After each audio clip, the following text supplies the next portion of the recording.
ಖಂಡಿತ ಅದು ಮೊದಲಿಂದನೂ ಕೂಡ ಆ ಥರದ ಟ್ರೆಂಡ್ ಇತ್ತು. ಬಿಹಾರದಲ್ಲಿ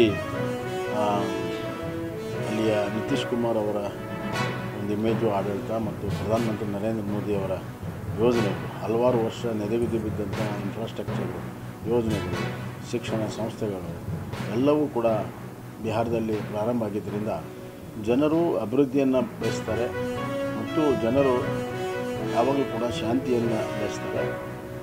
ಹಿಂದಿನ RJDಯ ಜಂಗಲ್ ರಾಜ್ಯ ಇಂದಿಗೂ ಕೂಡ ಮಾಸಿಲ್ಲ, ಅದು ಜನರ ಮನಸ್ಸಿನಿಂದ ಹೋಗಿಲ್ಲ.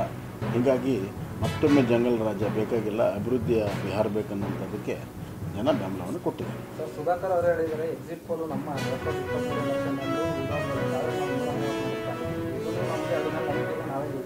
ಏನಾಗಲಿ 14 ಗೊತ್ತಾಗುತ್ತಲ್ಲ ಸುಧಾಕರ್ ಸರಿಯಾಗಿ. ಮುಖ್ಯಮಂತ್ರಿ ಹೈಕಮಾಂಡು ಯಾವಾಗ ಮಾಡ್ತಾರಂತ ಸುದ್ದಿ ದಟ್ಟವಾಗಿದೆ.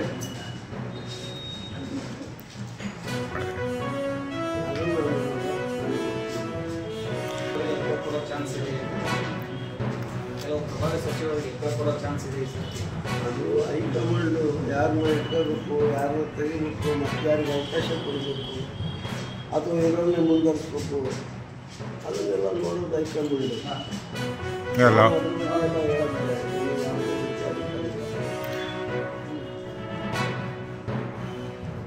ಹೇಳಿ